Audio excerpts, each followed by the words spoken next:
Succession de Paul Biya, Ferdinand Ngongo au MRC, de Maurice Kamto. Les langues se délient en politique, tout est possible, si les enjeux le demandent. Aussi, tout n'est pas politique, mais la politique s'intéresse à tout, disait Nicolas Machiavel.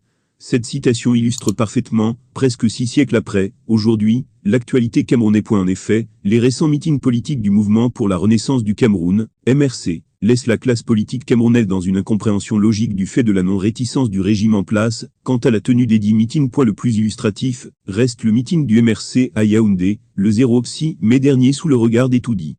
D'aucuns disant que des personnes haut placées du pays qui sont membres du RDPC seraient de mèche avec le MRC. Une situation bien illustrée par ce paragraphe du confrère Ben Batana dans sa revue de presse du jour. Au sujet justement de la présidentielle 2025, première heure, un journal paraissant à Douala, la capitale économique, écrit que le front anti-franc se dévoile. Le pouvoir de Yaoundé est mis à rude épreuve, depuis que l'opposition se déploie à partir de la sortie médiatique de Maurice Kamto, favorisée par une autorisation expresse de Ferdinand Ngongo. Le front anti-franc se dévoile enfin pour l'élection présidentielle, qui pointe à l'horizon 2025.